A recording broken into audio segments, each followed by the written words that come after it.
Mike's still on the phone. Thank you. Oh no! Like, We're sorry our show is interrupting your phone call, Mike. Did you buy the new insurance? No, but that was the hospital about instructions. Oh yeah, Mike's getting a Shoulder replacement. shoulder replaced. He's gonna be a cyborg next week. oh, you're gonna be a cyborg. Well, you'll have super strength and you'll be able to fight crime like a bionic arm. Exactly.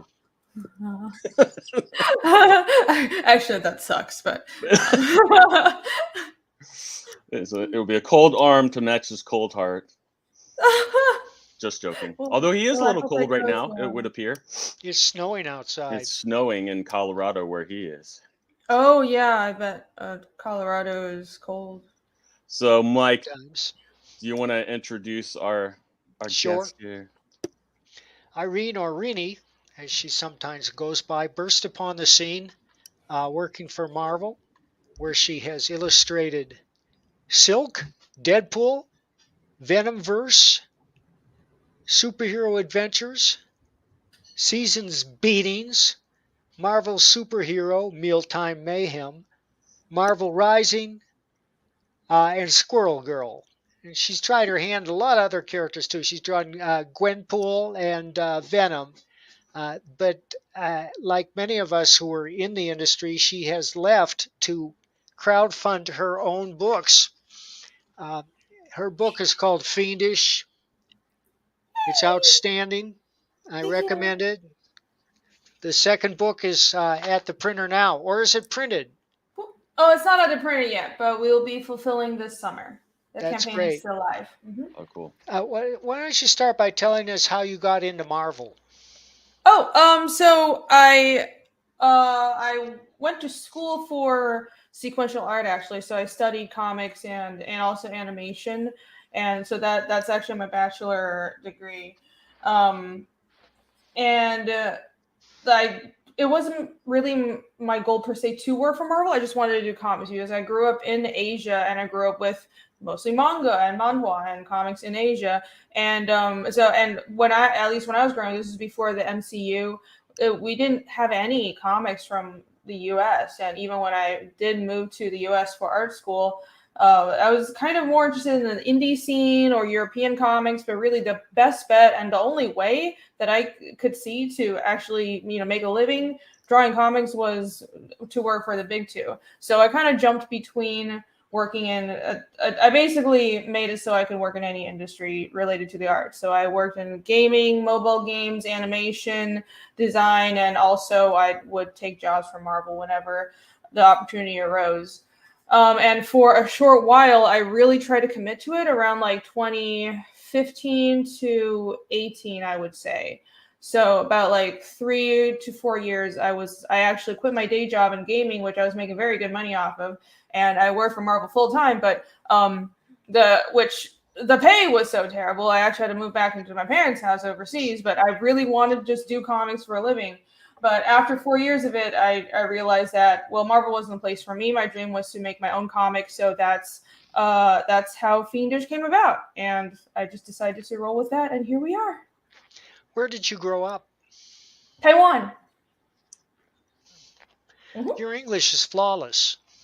Oh, yeah, my dad's American, but he moved to Taiwan, and I grew up with my Taiwanese side of the family.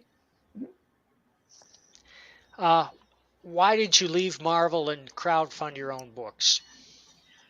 I'm trying to be professional right now and not be too insulting.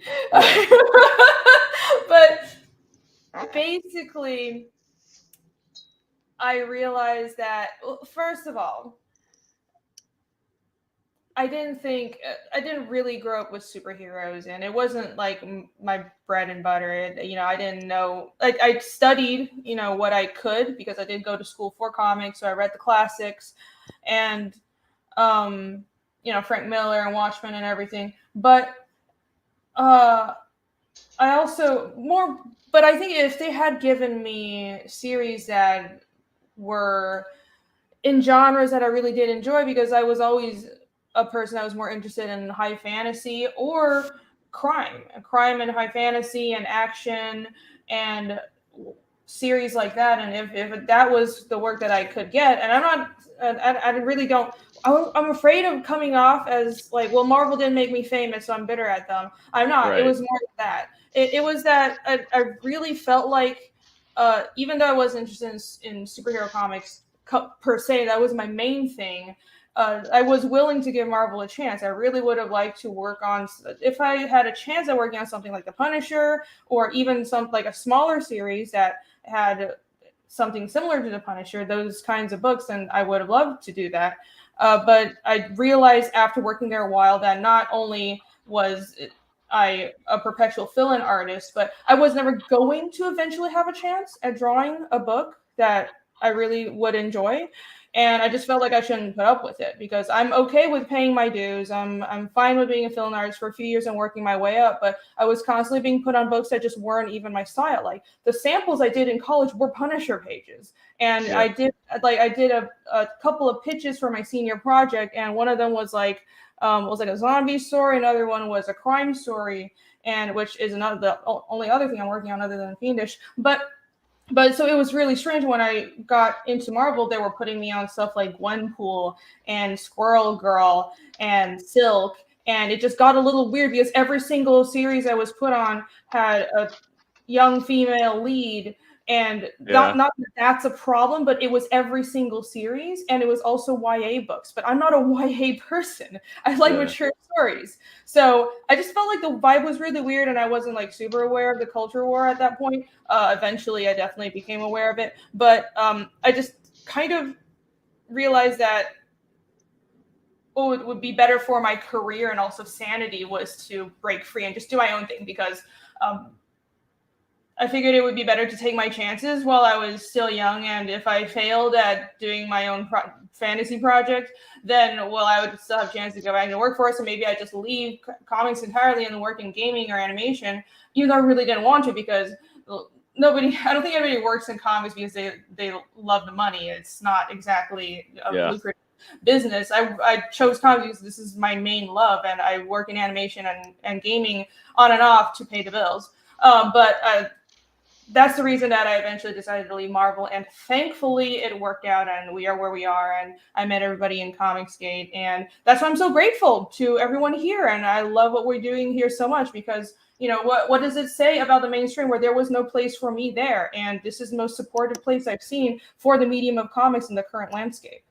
Well, yeah, and they just, it's kind of aggravating that they, like you were saying, you kind of like you tick that box of, okay, female artist, so let's stick her on a female, thing, and it's like it's like that's insulting, it's kind of. And they don't come out and say that, but right. I just noticed it after a while, and it was really weird. And I was never really outspoken, I never really, like, I'm not super political, but it was just, I think because they kind of just assumed that I'm a young female, so they wanted to put me on all the YA books, and they kind of assumed that I was, I was aligned with their, oh my God, what am I doing with my hair? with them regarding like politics. They just assumed a lot of things, and I just became really uncomfortable with that, because in my mind, comics should be about merit, and you should have, it should be about like what you fit, your skills. Did you show them any of your fantasy stuff?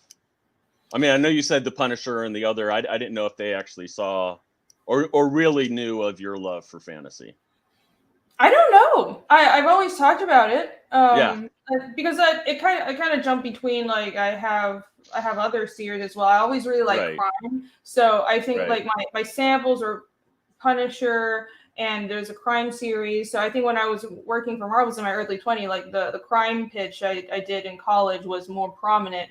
But I didn't really have any fantasy comics to show. But what I did was I was always talking about how much I love George R. R. Martin and Lord of the Rings. And, it's really funny because after I joined Comicsgate, there were some people that I formerly knew from Marvel, or just, the general more woke side of comics, were acting all hurt about me somehow betraying them. But my thought is, if you were my friend, and if you know, Right. our relationship was really on the level where I betrayed you by being friends with, oh no, Ethan Van Sciver, then if you're my friend, you would know that I love fantasy and I wanted to break free, and you wouldn't have put me on all these series that didn't fit me. So it's just absurd that they act like this is some great betrayal and they were my best friends ever. Is Fiendish your first crowdfunding project? It's actually my second. I did art book in 2019 as a test, just to test out the Indiegogo platform, and I just wanted it to be funded and nothing more. I had like 50 backers, but I just wanted to test it out and see how the platform felt, and it did.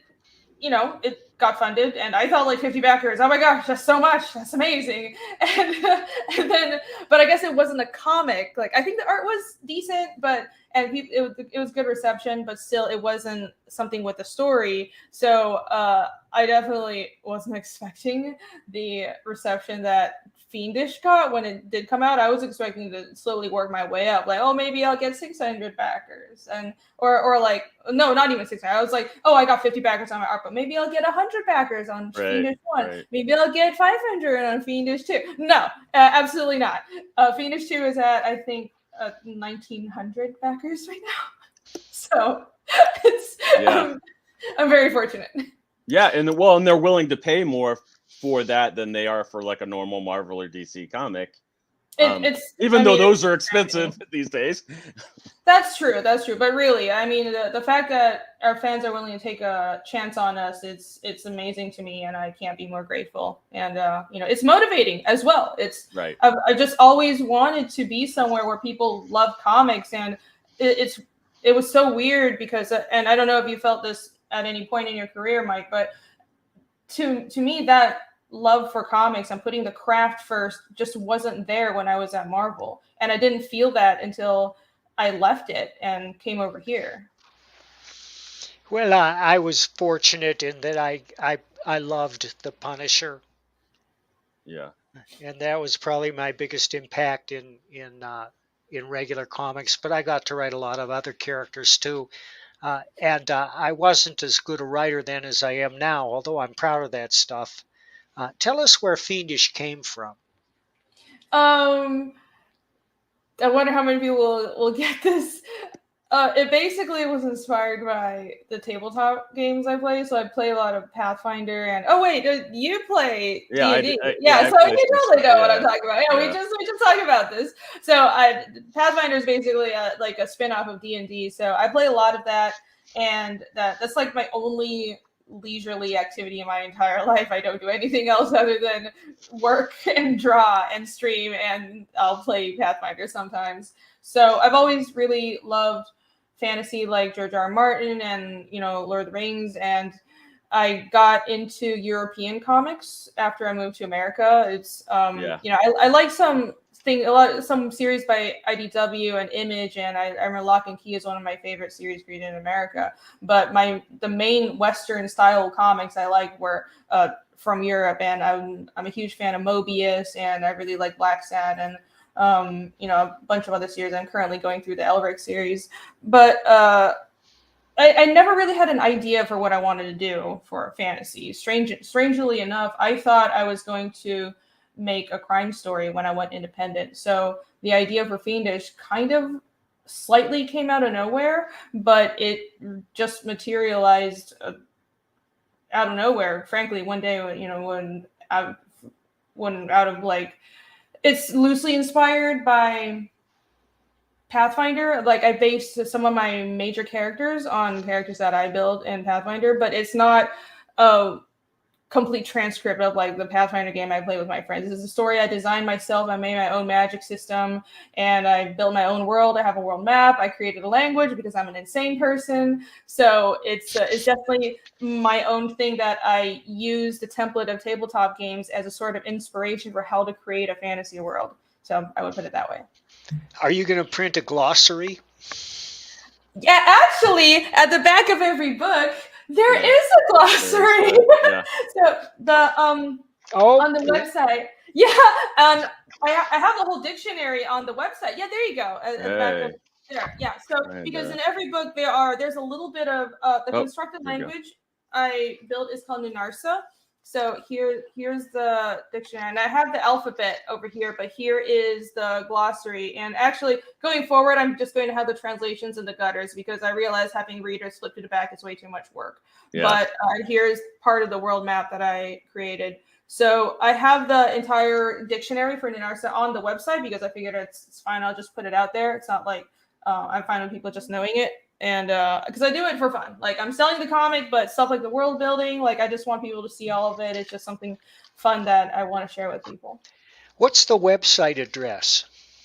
FIENDISHcomic.com. Super easy.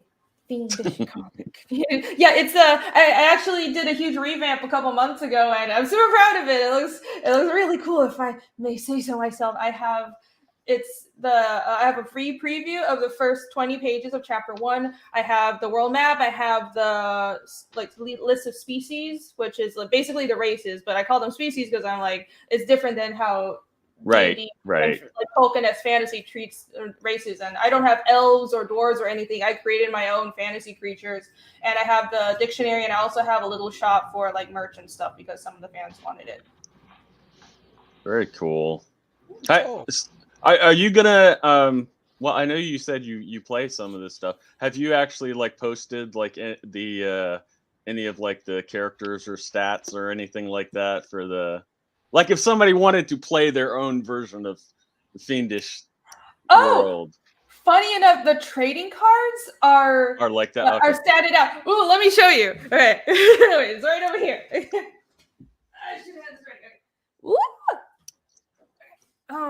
Yeah, so I have trading cards with every campaign, and I totally stole this idea from some other people, but I just thought having trading cards was, here are the ones for my book, here are the 4 for that came with chapter 1, and they're mostly stretch goals, and they're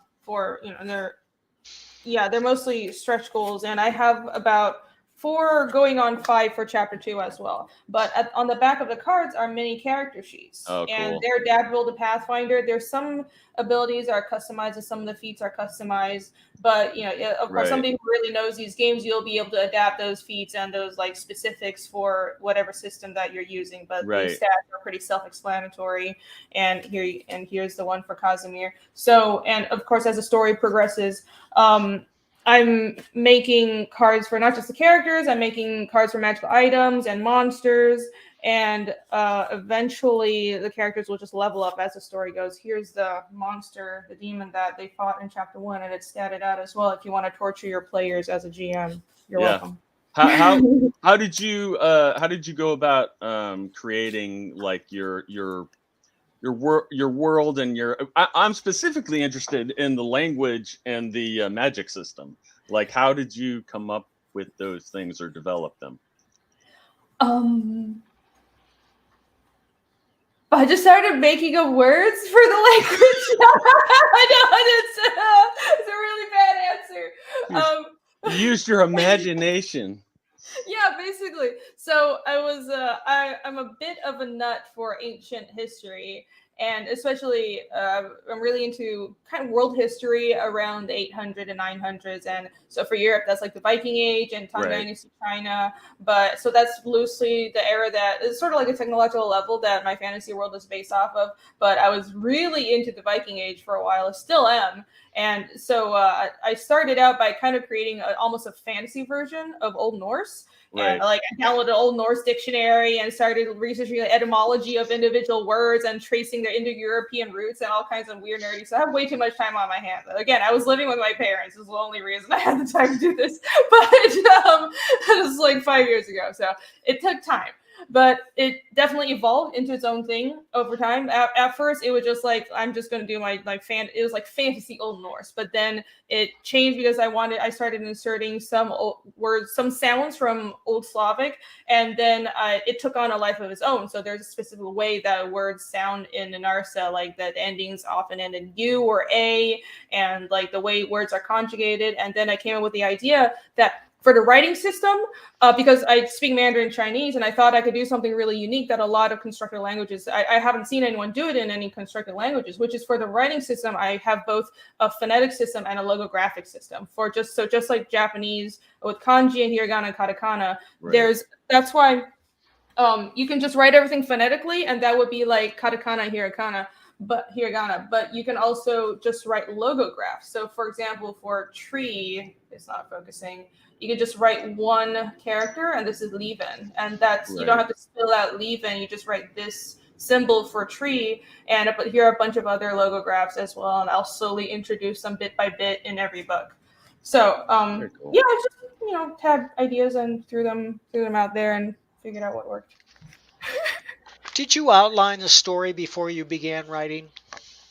Definitely. I always knew where the story was going, even though it has changed a lot since I launched. Even like when I launched chapter 1, I knew what the story is about. I knew the main mystery, because it is a mystery story. The basis of the story is, it's about Casimir, my main character, who's searching for the truth behind the demons that destroyed his hometown, and it's sort of a revenge story, but also a mystery because nobody knows where these creatures came from. So him and some like-minded friends and companions they're going on a journey and figuring out like what are these weird demons.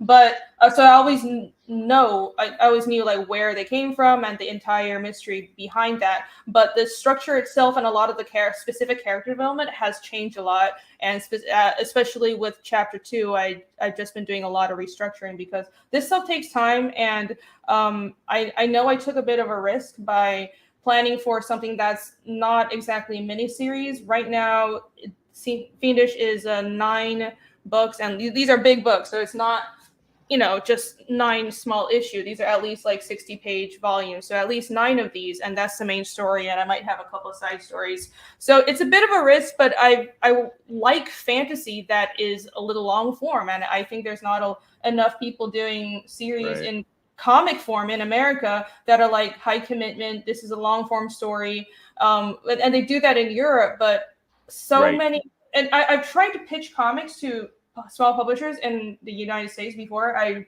did crowdfunding, and everybody wanted miniseries, and it bothered me so much. I'm like, of course I can make this a miniseries, but I don't want to. Like, I can condense it and tell it in like 3 issues if I have to. Like, but I think my theory is, well, the reader will only care as much as I do, and I really care. I want to tell it the right way. I want it to be paced. I want to really be able to introduce the characters and get people to know them just like I feel like I know them. So this is the kind of comic that I want to read, so that's what I'm going to create. Yeah, well, you have outline. Yeah. Does this outline extend through 9 issues? Yeah, I have everything planned out. And I've done a couple of really big revamps recently, but everything is planned out. Not to like the dialogue level. A couple of parts I have like, oh, I know this is exactly how a character would say something. But generally it's a prose summary. Right now it's like, I have like this 50-page Word document at like 8-point font. And it's all like every scene is like a different color coded depending on the character's point of view, and it looks like a crazy person wrote it, but yeah, it's all planned out. Did you do the script before you began drawing? Yep. And I don't really do a script per se because I knew I was drawing it myself, but I do an outline, and I definitely have it all planned out because even though I'm more trained as an artist, right? And how do I say this? Sometimes I'm a little worried about my abilities as a writer, even though I've gotten pretty good feedback. And I also make a point of showing my friends who are professional writers, and I have an editor now. And like, I want to make sure I want to get feedback. Even if you're the most brilliant writer in the world, feedback is good. You need a second pair of eyes on what you create. And so I try to get as much of that as possible. But definitely I was paranoid about my project being just another fantasy comic that had great art but a boring story, and I didn't want that. So I definitely have everything planned out from the beginning. Do the words come to you as you draw the picture?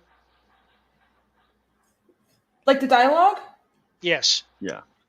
Yeah, mostly. I don't solidify the dialogue until pretty much the very end.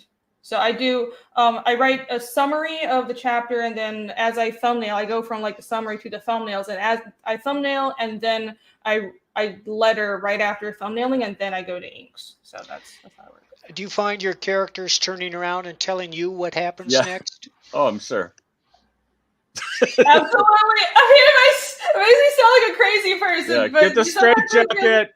I mean, but sometimes it feels like that. Yeah, I know some writers don't like viewing their work like that, and they want to view the creative process like they are the lord of what they create. And very much this, I can see, like, I know my influences. I know why I designed a story the way I do. I know, the moral viewpoint that's going into Fiendish and everything, and that obviously that's designed by me. But when we create characters, they're all a part of ourselves plus something more. It's like they're a percentage of ourselves and what we want to say. And someone who is self-aware enough at least would be able to understand this. And some parts of ourselves that we put into characters are negative, some of them are positive, but eventually they take on a life of their own. I think that's just unavoidable if you spend enough time with them. If you're a good writer. Right. Yeah. Yeah, I suppose, but I think a lot of it is also if you just take time, because I think, at least for me, because I don't consider myself a great writer, but what I am committed to doing is just taking my time and really revising and being critical of my own work. And I think that is how these characters were really born from. They were born from that process. And when I got to the point where they were speaking to me and they were telling me, this is how I think I would act in this scene, then I knew this is right. I knew that's when the scene was a go. Well, and that's great for you too, because you'll get the expressions and the body language right too, because you know, like, their intent or their opinion, and it's not just like another writer telling you. If you need to get that, no, it's fine. I'm just muting it. Sorry. That's okay. That's okay. But I did want to ask, how many countries are in your thing? Because this is where I'm like, okay, this is a long story, because she has like 50 countries or something in Fiendish? Or are they towns? Let's One of your drawings, you've got like a gazillion different colors and it almost looks like a map. Is that just right? I posted species. Right, I posted. Okay, hold on.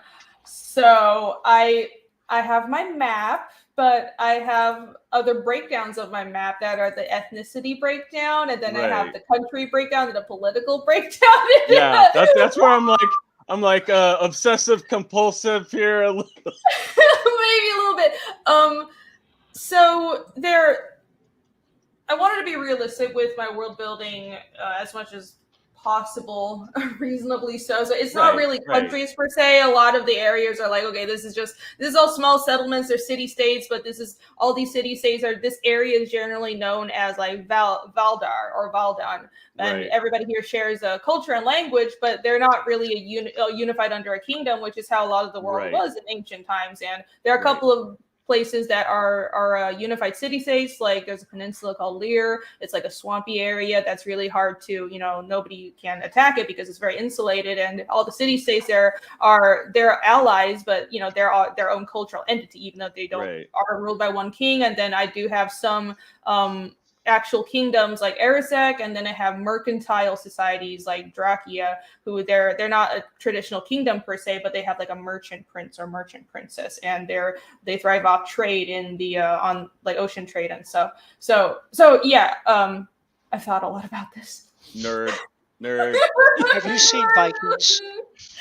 Yeah, I have. Yeah. Well, most of it, I think. I stopped watching after a while. What movies or TV shows and things like that do you like, as far as when it comes to fantasy or crime? So for crime, my one of my biggest influences, the Ghost in the Shell series. Again, I come from Asia, so a lot of my favorite series are anime. And the Ghost in the Shell TV series, especially Second Gig, but especially the series by Kenji Kamiyama. So the movie is great, the movie from the 90s, that's lovely. But it wasn't really what inspired me.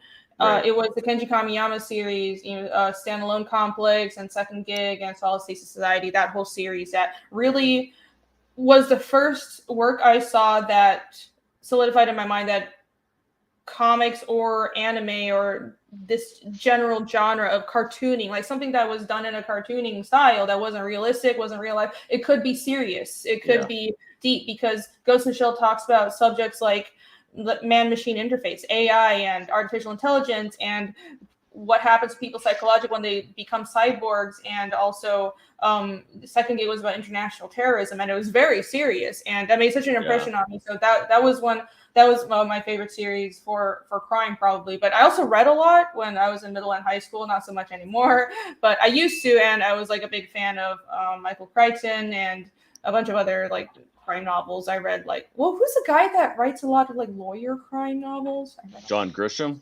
John Grisham, yes. Yeah. I read him all the time in middle school. So. Yeah. Okay, with such a big world, but also your love of crime, are you thinking about just writing anything and having somebody else draw it? Yeah, and that might be happening soon. Ah. So the main series of Fiendish will always be drawn by me, because I think that's what the fans want. And frankly, I don't really trust anyone else to draw the main series. And it's 9 books. Like, I can do it. This is my job. I'm a trained artist. But I have about 4 side stories planned where I realized that certain chapters were either flashback chapters that were pure character development, and they weren't completely necessary for the main plot, but I really wanted to show them, and I wanted people to see them. So those are smaller chapters, and I'm thinking of breaking off and having other artists draw. So 4 to 5 of those, and maybe there will be more spin-offs in the world of Fiendish. Who knows? It seems like you kind of you've made it big enough, like you might as well. Is just from me looking, I'm like, man, and just with how long it takes to to create the stuff and for fans to wait in between is can be a challenge. Do you have any tips or tricks or lessons that you've kind of learned from crowdfunding? Give yourself extra time. Yeah. Yeah, that's the main thing I learned. Anticipate things going wrong, because I didn't anticipate everything going wrong, especially with COVID and 2021 and paper shortages and all that stuff. I know. But at the end of the day, like, it's still my campaign, so I have to take responsibility for that. So it's sort of like, well, now I'm giving myself extra leeway. And I think for my next book, I'm going to give myself even more leeway. So you just don't have to be under as much crunch time for fulfillment. And and some of these things you just have to learn as you go, but because not everyone can plan for how you never know how much a book is going to fund. And if you have too many orders, like now I'm hiring somebody to do my fulfillment for me, and that's great because I can focus on drawing and promoting, and that that works out really well. But I didn't have that last time.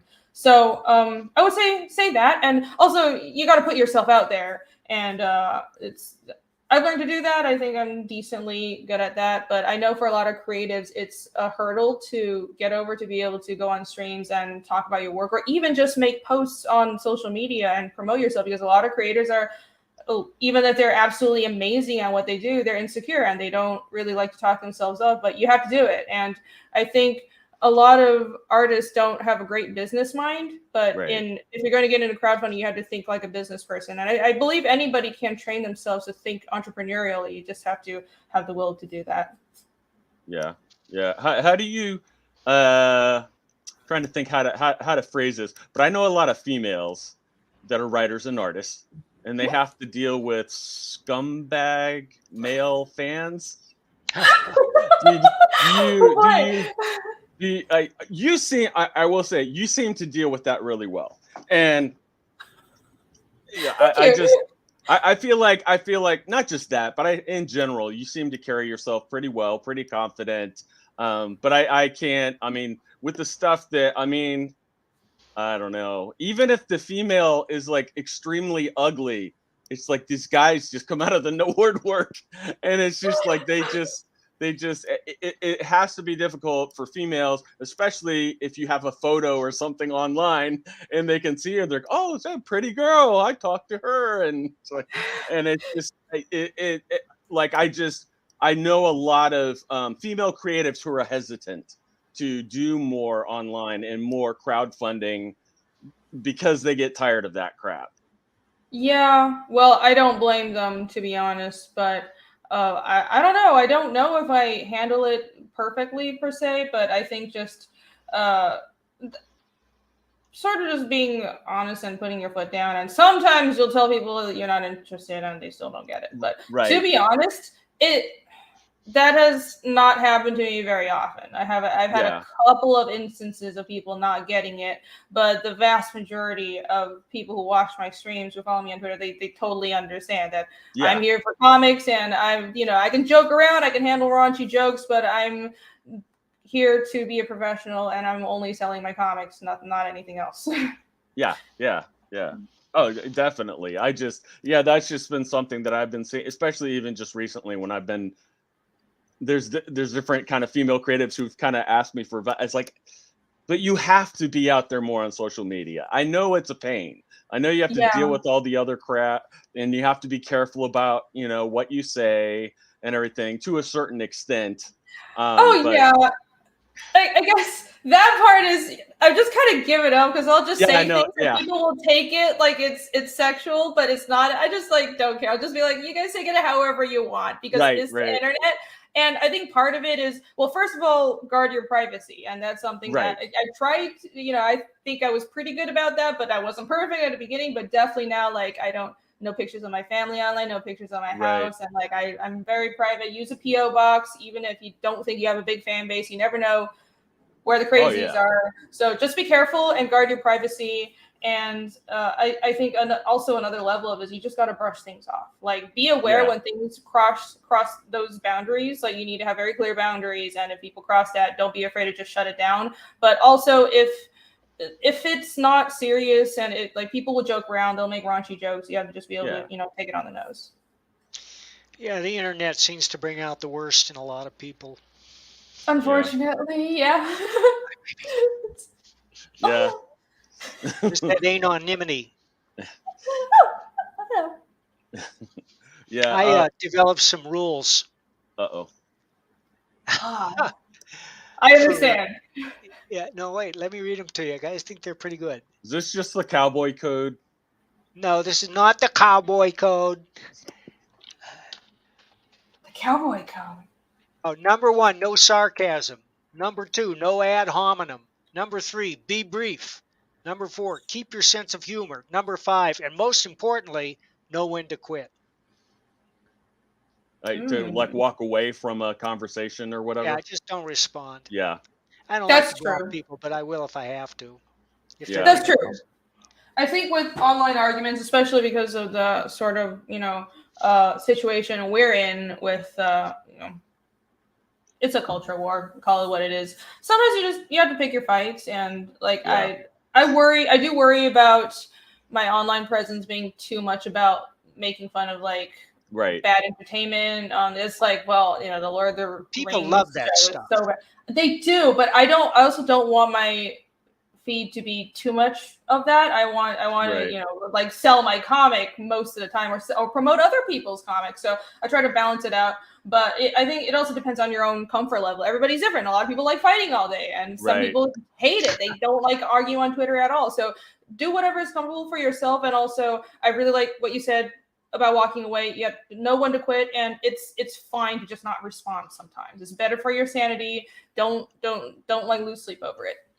What I will, just because Mike has brought it up a couple times, and I try to be a little bit more, I try to play a little bit more towards the center, but I do agree that it sure seems like, especially in the comic and entertainment, like any kind of stuff, it seems like we're like you're having to choose sides, and you're pretty much okay, are you on the right or the left? Because nobody cares if you're in the middle. Like they want to Pretty much. know if you're part of their side. I don't, me personally, I don't think that's very helpful, because one of my biggest complaints, um about, and I would have the same complaint if it was like all like right oriented, is the thing I hate is you just see, because Marvel and DC are so left, and a lot of the stuff that comes out of there, you just see these caricatures of right leaning characters and different things. And like I got, and I said it on here a couple times, when they did the Captain America and they did, which I will say, as a art and design fan, I think the newer Captain America suit design is pretty freaking awesome. But but when I read the comic and they were basically inferring that all border agents are demon worshippers, I'm like, are you kidding? And then they had him, the Captain America, on a plane. And there was a guy, complaining about, I don't want to sit next to this guy or this gay couple that's here. And so Captain America punches him. I'm like, is this the message that we want to send? But honestly, in a lot of ways, I feel like that is the message that Marvel and DC have sent to anybody that. And what's the first rule of writing? Beat up. You've heard me say that. Disagree with. Yeah, beat up anybody you disagree with. Oh, wait, Mike, you're muted. Mike, you're muted. Yeah, I did that because Ann's doing the garage story. The first rule is it's your job to entertain. Right. Right. Entertainment is job one. And that's so, it seems obvious to us. And yet, that seems to elude the big two. Yeah, it's childish to only view, like she said, like you have to, like, not only, because the older storytelling, which you rarely see these days, unfortunately, you have characters with different worldviews. You had in the same stories, you had, that were not, just totally demonized, but you'll have an atheist working with a religious person. You'll have a, you'll do different, and it was fine. They could believe differently, but still treat each other with respect, or, just say, kind of agree to disagree, but still be nice about it. And it's like, man, that's just gone out the window. And it's a shame, especially from a storytelling point of view, because you should be able to have characters that are that way. And you shouldn't have to feel like you have to put your characters in boxes or make caricatures of them, because it just, especially if you're doing ultra realistic type stories, like Thin Blue Line. And we got a lot of praise from people on the left because Thin Blue Line was so even-handed. That's great. Cool. That's great. Yeah. And I think that's what's causing the, to the detriment of DC and Marvel. What they're doing is they're presenting a quite extremist view, and right now it's extremist left. And I'm with you, JS. I don't particularly care if a story reflects my own politics, as long as it's even-handed and as long as it's not propaganda, because there is writing entertaining. Exactly. As long as, like, there's being political and there's being propagandistic, and those are two very different things. And when you only present one side as this is the almost like religiously, morally correct, only people who have these politics are right, and everybody else is evil, that's extremist. That's not entertaining. That's propaganda. Propaganda isn't storytelling. It's not entertaining. And that's what they're doing right now. That's right. Yeah. And the same thing is afflicting movies, especially Disney and wrestling with Marvel. And Warner Brothers, they killed that Batgirl movie. It cost $90 million to make. It was ready to go. And they looked at it and they said, we're just going to lose money on this.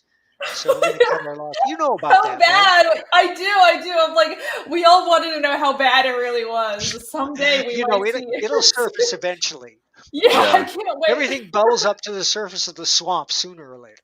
Well, it's and I mean, really, and because I'm kind of into that side of stuff. I mean, most of I can totally, like, a lot of people were like, oh, just put it out there and I think it's like, but you don't realize, like, when it's Hollywood studios, they spend as much or more on advertising than they spent on the movie. That's right. So they have to make twice as much as they spent, at least, to break even. Mm-hmm.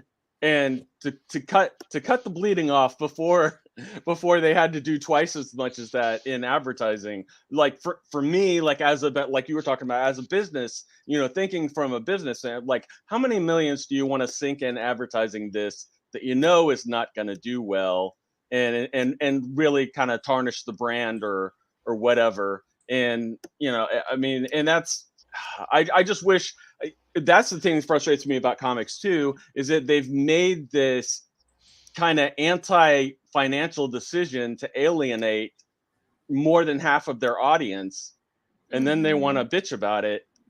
And it's like and you have editors and other people like going online and saying, and even headlines saying, yeah, this is not for you, this is not for cisgen men, this is not for, and it's like, why would you even say that? Why are you just throwing money away? Well, It's besides just, from just being incredibly bigoted, and these people yeah, claim to be anti-sexist and anti-bigotry, but not everything that comes out of their mouth is bigoted. It's amazing.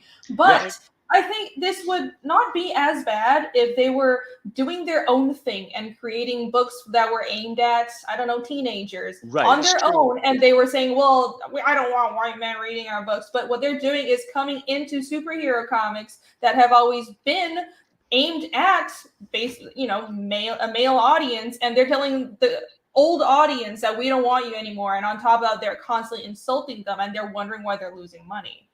yeah, It's much worse in the world of film, where you have actors and actresses who just can't keep their big yap shut. Years ago, when they had the studio system, actors, Audrey Hepburn, Cary Grant, they conducted themselves with decorum and dignity. They wouldn't dream of insulting their audience over anything. Yeah, it's strange. I think celebrity culture kind of broke America in a way. It's almost like, well, when celebrities became just about somebody that got a lot of attention, and our entertainment became an attention economy, I like to say, instead of which absolved celebrities and any famous people of actually having to set a good example in any way. They were just there to get attention, and because they were rich and they were privileged and they live in Hollywood now, it got to their heads. They think they're better than everybody, so they act like that. I think they can run their mouths, and they think they're smarter than anyone, when really they're not. They're just good at playing pretend, and they're pretty, and that's about it. So a little humility would benefit a lot of people, but we don't have that anymore. That's why you got to admire celebrities who do good works and don't advertise it. Like Keanu Reeves. Every story I hear is he's a very soft-spoken, self-effacing man that does good deeds for people, and he doesn't advertise it. That's great. Yeah, Keanu Reeves. And those are all the celebrities that I do admire. They're either they care about the art. They're actors like Viggo Mortensen, or directors like Guillermo del Toro, who they don't play the Hollywood game. They're all about the craft. Or they're actors like Keanu Reeves or Johnny Depp, who really they're humble. They just care about they try to keep a low profile until these women come into their lives, and they do charity work, but they don't brag about it. That's because like people who really are giving and generous and caring, they don't feel the need to virtue signal about it, and which says a lot about this virtue signaling culture we have and a lot of these people on Twitter. Well, it's also interesting to me, especially like you said, which I would be interested to hear your take on it. But it is interesting to hear like how many Americans hate America, where so many people that come from other countries trying to get here, or risk dying. I live in Florida. We still have people coming in tiny rickety boats from Cuba to get to America right now. I mean, just risking their lives in these little rickety boats. Sometimes they're even like leaking and stuff, and it's like, to make that trip through ocean waters is just to get here, and then for us to and then for people in America to just piss all over it, and I mean, it's kind of disrespectful of to not see what the other people who are seeing that come here. Obviously, we have problems. Obviously, there's bad things that have been done, but it's like the glass half full, glass half empty. I mean, it's you have both. It depends on how you're viewing it. The grown-ups can see both. Every day I see another news story from emigres who came from communist countries, from North Korea and China, and from Eastern Europe, warning us that the same thing is happening here that happened in their own country, and they see it because they left those countries because of what was happening. Yeah, well, they're absolutely right. What's happening in America is it's not exactly the same. Right. History doesn't repeat, but it rhymes, and it's not. Hello. Hold on, I'm I from gotta Taiwan. write that down. I gotta steal that for a second. Go ahead. I didn't come up with it. I forgot who did. But what a lot of woke culture right now is, which is also, I just want to say, is that's not liberal culture. Right. It's not even progressivism. Most of my real life friends are liberals and progressives. Actually, like Right. pretty much only conservatives I hang out with online. Right. But what specifically woke ideology, which is basically a secular religion in its roots, and this is research. There are academics who have researched where this ideology comes from. It's a bit sort of unholy amalgamation of postmodernism and Marxian ideology, not straight up Marxism, but Marxian theory. And what they're doing is they're taking the Marxist principle of, well, you have an oppressor and you have an oppressed class, and there's a class war. They realized that didn't work economically. We weren't able to achieve the worldwide Marxist utopia and overthrow the bourgeoisie in the 20th century. So what we're going to do now is we're going to apply those same principles to race and gender and say that there are people who are racially and gender-wise, they're the oppressors, and everybody else, they're the proletariat, and they need to overthrow this other, the bourgeoisie. Except that's bigoted as hell, and it doesn't work, and that's also not reality. Yeah. This all comes down to the left's failure to see people as individual human beings. Correct. Yes, absolutely. And like you said, that America is not perfect, and you're right. But in my view, coming from overseas and being a bit of a history buff, and I pay way more attention to international politics than American politics, and America's sins, so to say, are no worse than any other countries. Every country has had bloodshed. Right. Every country has been touched by colonialism, has had massacres. It's been horrible and all over the world, everywhere. But what America does have is it has reformed, it has changed, and it has tried to be better. And because at the core of its ideals are that every person should be treated equally. And it's taken a long time to build up to that, but that is our central motivation. And that is what's on, that's the building on the shining hill that we should all be looking towards. And that's why so many people risk their lives to come to America. That's why I like coming here, because it's an individualist culture where there are opportunities and you really can make it if you have the ability and have a little bit of luck, but you can work hard, and if you have the talent, you can make it. And I'm kind of proof for that, I like to think. And people don't realize when they're born and raised here that that's not how it is in the rest of the world. The vast majority of the rest of the world, you cannot rise up. There is real oppression. There are real disadvantages, and they're so ungrateful for what they have here. It's rather disgusting. Oh yeah, because I've I don't know if you saw it. There's a popular book out right now by a lady that escaped North Korea. It was a while. I think she escaped a while ago, but just what she had to go through and the way that she describes like life in North Korea is just, I mean, it's insane. And there's just stuff like that like it's a shame that the people just can't take it and say that there's anything good. I mean, just people, they just There's hate an it. old saying: strong men create good times create weak men, and weak men create harsh times. And that's where we're at. Yeah. I think I follow a couple of biologists and professors. You might know about them, Heather Hying and Brett Weinstein, who got roped up in this whole woke culture thing. And basically, they were teaching at a very progressive university, and because they refused to bow down to racialized, they're liberals themselves who refused to bow down to classic liberals who didn't bow down to these laws or these new policies in the college that were saying, well, basically, what was the rule? All white people should not go on campus one day. And both of them were like, we're not going to do that. And they got canceled and they were forced to leave their jobs. It was appalling. And so they have a YouTube channel. It's lovely. Everybody should follow them. But they do a lot of research on biology and sociology. And they pointed out that basically the more equal a culture is, there's a trend where people look for something to fight for, and they need conflict in their lives. And I do believe it myself, that I think my generation, which is the current problem generation. Let's just face that.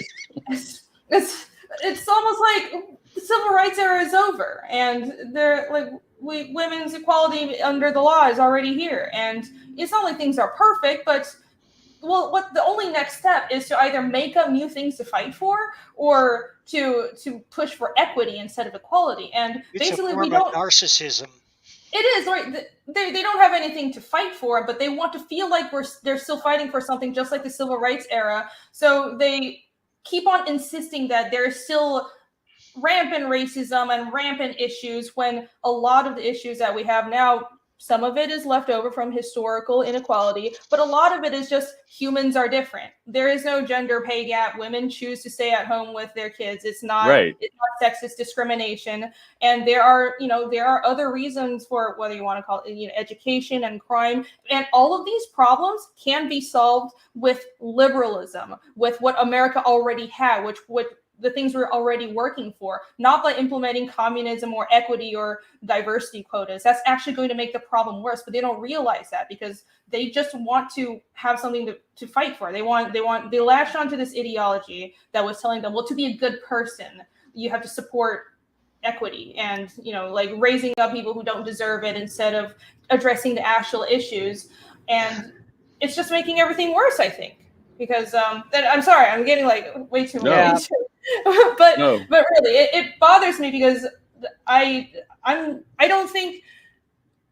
like the framing that if you're against woke culture, they just don't care about people, or conservatives are just they're all racist, and they don't actually care about like education or racial inequality in the results of education. I don't believe that at all. From getting to know people from all across the political spectrum, I think there are just different solutions. And I think people on the right lean more towards a solution of, well, let's focus on building nuclear families and childhood education, instead of just saying that, well, we need to apply policies like racial quotas, or in Harvard, there was just a successful lawsuit against Harvard where they were docking SAT scores for Asian students. That's right. It was racially based. It's appalling. I couldn't believe they're doing this, but it was affirmative action to a ridiculous level. So Asian students were getting docked like something like 140 points on their SAT. Black students got an automatic bonus, and Hispanic students got a smaller bonus. And how insulting is that? That you're raising people up just based on the race, or telling them that they're less deserving just because of their race. Right. Well, let's be careful here. We don't want to end up on Hannity. I know. Okay, stop me if I'm getting too into it. But this stuff, I don't know. It bothers me. It might actually help people, but that's and that's. But in all honesty, because I was having this discussion with a buddy of mine today, and we were in. The thing for me is like kind of like what you're saying, like the problem isn't that liberals don't see problems or whatever, but the problems is that the modern left, not the classical liberals, but the modern left is like most people, kind of in a fast food mentality of they're just wanting to treat the symptom and not what's actually causing the things that they're seeing, or whatever the problem is. And that's, but it's hard because the politics and everybody's always changing positions. So you're always pandering to whoever's going to vote for you, and everybody wants like your votes like now. And it's just like, it's difficult, but it's there's a lot of pandering, but I do wish things weren't so politicized, and that's why we're all here, because it's spilled over into entertainment and we just can't get away from it. And even people who, I swear I don't follow politics that much. It's just, you can't help but see it now. No, you can't hide from it. Because they won't leave you alone. And that's the difference between, I say the world's divided into two types of people. Those who just want to be left alone, and those who won't leave them alone. But on that note, let's get back to Fiendish. Yeah, when that's do you fine. Expect to be going to the printer? It should be May. It should be printing in May and fulfilling in June. That is the plan. And the Great. progress is coming along well. I have like 12 pages left to ink, so I'm in that crunch time. But, you know, the colors are about halfway done, and I have 12 pages out of a 70-page book. And then I have all the other stuff that I'm talking to factories right now, so we're on schedule. That's Great. Awesome. That's all. And I will encourage people, anybody that, which you can give out your social media handles or whatever, but I would encourage people, as great as her stuff looks in color, look at her stuff in black and white. Her pencils and inks are insane. I mean, they're so detailed and everything. I'm like, and it's funny because I like love the coloring, but I'm like, man, like I would almost want to buy some of her stuff in black and white because it's like I love like all of that detail in there. Thank you. Oh, those are the process sketches. I have a little extra content on the back of every book. Very well, cool. Funny you say that because I have been requested by some backers to do an inks only edition, so sort of like an artist edition. Right. And I don't know how many people would want that, but people have asked for it. So I think I might do like a in-between campaign, like in between books. I'll sort of pad the space with an artist edition on top of like supplementals or like an art book or something. Right. But yeah, I'm glad that you like the ink. Oh yeah, and I like. It's not that I don't like the coloring. I do love the coloring. But when I've seen you post like sketches and especially like the pencils and inks, I'm like, oh my gosh, like that detail's like crazy. Like, thank you. Yeah, my colorist is great, but I don't want to just rely on the colorist. I don't want to be one of those inkers that's like, well, let my colorist fix that. I want the inks to look good. Do you? I did want to ask real quick, and I know Mike's probably got a date or something, but do you spend more time on your pages now that you can do it on your own? I mean, like out of choice. Yeah, definitely. Yeah, I take my time basically. Yeah. But not always, because I set deadlines for myself. But right. Yeah, it's and it's great because I'm so grateful that I can do this and create my own project, not just because this is my dream project and I own it and it just feels so great to have this, but because I'm actually improving it. And because I can take my time with the art and I can experiment. In the world, isn't it? It is. Yeah. It is. And like I can because improving takes time, and you can't just be constantly staring a deadline in the face and trying to ram stuff out. Like in some contexts, being under pressure refines you. And I love a challenge. I like doing art challenges and stuff like that. But when you're constantly in that mode, you don't really have the time to step back and marinate and sort of, just like with writing, it helps to step back from a bit and revisit it. Art is the same way. And with a series, it takes time to develop your art style for just that series. And I've been able to do that for Fiendish. So I know that book 2 looks way better than book 1. I've heard great feedback on the story, and I'm just so proud of this work. And actually being able to improve and do more. Is there anywhere? Is there anywhere you like that you recommend people follow you online? You can follow me on I'm Rini Draws everywhere. So Twitter, and also I have a YouTube channel. I do promotional streams for other comics, but also I do a lot of drawing streams. So if you enjoy that kind of stuff, then you can check it out. It's all fun stuff. It's all comics, and it's just like basically what we're doing here, but I draw at the same time. Right. And so it's good fun. And on Twitter, I post updates about my comic. I promote other people's comics, and occasionally I'll yell about Star Wars or something, but not that often. So don't be scared. And that's about it. And if you guys are interested in what we talked about today, you can check out Fiendish at fiendishcomic.com, and that'll link to the Indiegogo and everything that has all the comic stuff on there. Cool. Well, yeah, like Mike said, thank you for coming on. Thank you. Thank you so much for having me on. It was so great to chat with you guys. You too. I guess Mike can go to the bathroom now or something. Go shovel. Show your wife how much you love her, and go shovel the driveway, Mike. Okay.